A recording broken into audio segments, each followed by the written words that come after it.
ಎಲ್ಲರಿಗೂ ನಮಸ್ಕಾರ. Welcome back to my channel. ಇವತ್ತು ದಿಢೀರಂತ ಪಲಾವ್ ಮಾಡೋದು ಹೇಗೆ ಅಂತ ನೋಡೋಣ. ನಾನಿಲ್ಲಿ ಕುಕ್ಕರ್ಗೆ 2 ಸ್ಪೂನ್ ಆಗೋಷ್ಟು ಆಯಿಲ್ನ ಹಾಕ್ಕೊಳ್ತಾ ಇದ್ದೀನಿ. ಹಾಗೆ 1 ಸ್ಪೂನ್ ಆಗೋಷ್ಟು ಬಟರ್ನ ಹಾಕ್ತಾಯಿದ್ದೀನಿ. ಬಟರ್ ಹಾಕೋದ್ರಿಂದ ಫ್ಲೇವರ್ ತುಂಬಾ ಚೆನ್ನಾಗಿರುತ್ತೆ. ಹಾಗೆ ಒಂದು ಅರ್ಧ ಪಲಾವ್ ಎಲೆ ಹಾಕ್ತಾಯಿದ್ದೀನಿ, ಅಂದರೆ ದಾಲ್ಚಿನ್ನಿ ಹಾಕ್ತಾಯಿದ್ದೀನಿ. 1 ಲವಂಗ ಹಾಕ್ತಾಯಿದ್ದೀನಿ. ಹಾಗೆ 1 ಏಲಕ್ಕಿ ತೊಗೊಂಡಿದ್ದೀನಿ. ಏಲಕ್ಕಿನ ನೀವು ಈ ಥರ ಬಿಡಿಸಿ ಹಾಕಿ, ಆ ಥರ ಬಿಡಿಸಿ ಹಾಕೋದ್ರಿಂದ ಅದ್ರ ಫ್ಲೇವರ್ ಬಿಟ್ಕೊಳ್ಳುತ್ತೆ. 1 ಗ್ರೀನ್ ಚಿಲ್ಲಿ ತೊಗೊಂಡಿದ್ದೀನಿ, ಅದನ್ನು ಹಾಕ್ತಾಯಿದ್ದೀನಿ. ನಿಮಗೆ ಖಾರ ಜಾಸ್ತಿ ಬೇಕು ಅನಿಸಿದ್ರೆ ನೀವಿಲ್ಲಿ 2ರಿಂದ 3ನ್ನ ಸೇರಿಸ್ಬೋದು. ಈರುಳ್ಳಿನ ನಾನು ಈ ಥರ ಉದ್ದಕ್ಕೆ ಕಟ್ ಮಾಡಿ ಇಟ್ಕೊಂಡಿದ್ದೀನಿ, ಅದನ್ನು ಹಾಕ್ತಾಯಿದ್ದೀನಿ. ತುಂಬ ಚಿಕ್ಕದಾಗೇನು ಕಟ್ ಮಾಡಬೇಕು ಅಂತ ಏನಿಲ್ಲ. ಹಾಗೆ 1/4 ಸ್ಪೂನ್ನಷ್ಟು ಜಿಂಜರ್ ಗಾರ್ಲಿಕ್ ಪೇಸ್ಟ್ ಹಾಕ್ತಾಯಿದ್ದೀನಿ. ಅದು ಹಸಿ ವಾಸನೆ ಹೋಗೋವರೆಗೂ ಫ್ರೈ ಮಾಡಬೇಕು. ಚೆನ್ನಾಗಿ ಫ್ರೈ ಆಗಲಿ. ನೀವು ಎಷ್ಟು ಚೆನ್ನಾಗಿ ಫ್ರೈ ಮಾಡ್ತೀರೋ ಅಷ್ಟು ಟೇಸ್ಟಿಯಾಗಿರುತ್ತೆ. ಗೋಲ್ಡನ್ ಬ್ರೌನ್ ಕಲರ್ ಬರೋ ತನಕ ಅದನ್ನು ಫ್ರೈ ಮಾಡಿ, ತುಂಬ ಕರ್ರಿಗೆಲ್ಲ ಮಾಡಿಬಿಡಬೇಡಿ. ನೋಡಿ, ಅದು ಗೋಲ್ಡನ್ ಬ್ರೌನ್ ಕಲರ್ ಬರಬೇಕು. ಈ ಥರ ಬಂದರೆ ಸಾಕು. ಅದಾದಮೇಲೆ ನಾನಿಲ್ಲಿ 1 ಟೊಮೆಟೊನ ಕಟ್ ಮಾಡಿ ಇಟ್ಕೊಂಡಿದ್ದೀನಿ, ಅದನ್ನು ಸೇರಿಸ್ತಾ ಇದ್ದೀನಿ. 2-3 ಎಲ್ಲ ಹಾಕಬೇಡಿ, ಆವಾಗ ಟೊಮೆಟೊ ಬಾತ್ ಥರ ಆಗಿಬಿಡತ್ತೆ. ಹಾಗೆ 1/4 ಸ್ಪೂನ್ನಷ್ಟು ರೆಡ್ ಚಿಲ್ಲಿ ಪೌಡರ್ನ ಹಾಕ್ತಾಯಿದ್ದೀನಿ.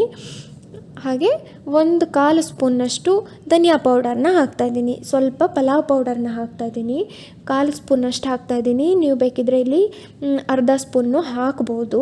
ನಿಮಗೆ ಮಸಾಲ ಅನಿಸ್ಬೇಕು ಅಂತ ಅನಿಸಿದ್ರೆ. ನಾನಿಲ್ಲಿ ಲೈಟಾಗಿ ಮೈಲ್ಡಾಗಿರಲಿ ಅಂತ ಸ್ವಲ್ಪನೇ ಸೇರಿಸಿದ್ದೀನಿ.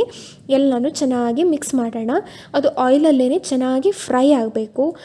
ಅದು ಎಷ್ಟು ಚೆನ್ನಾಗಿ ಸ್ಮೂತಾಗಿ ಪೇಸ್ಟ್ ಥರ ಆಗುತ್ತೋ ಅಲ್ಲಿ ತನಕ ಅದನ್ನು ಫ್ರೈ ಮಾಡಿ. ಆಯಿಲೆಲ್ಲ ಮೇಲ್ಗಡೆ ಬಂದಿರಬೇಕು. ಅದಾದಮೇಲೆ 1 ಆಲೂನ ಕಟ್ ಮಾಡಿ ಇಟ್ಕೊಂಡಿದ್ದೀನಿ, ಅದನ್ನು ಸೇರಿಸ್ತಾ ಇದ್ದೀನಿ. ಸ್ವಲ್ಪ ಬೀನ್ಸ್ ಕಟ್ ಮಾಡ್ಕೊಂಡಿದ್ದೀನಿ, ಅದನ್ನು ಸೇರಿಸ್ತಾ ಇದ್ದೀನಿ. ನೀವು ಇಲ್ಲಿ ಬೇಕಿದ್ರೆ ಗ್ರೀನ್ ಪೀಸ್ನೂ ಸೇರಿಸ್ಬೋದು. ಎಲ್ಲನೂ ಚೆನ್ನಾಗಿ ಮಿಕ್ಸ್ ಮಾಡ್ಕೊಳ್ಳೋಣ. ಅದನ್ನು 2-3 ನಿಮಿಷ ಆಗೋಷ್ಟು ಫ್ರೈ ಆಗೋದಕ್ಕೆ ಬಿಡಿ. ಅದಾದಮೇಲೆ ಅಕ್ಕಿನ ಸೇರಿಸ್ಬೇಕು.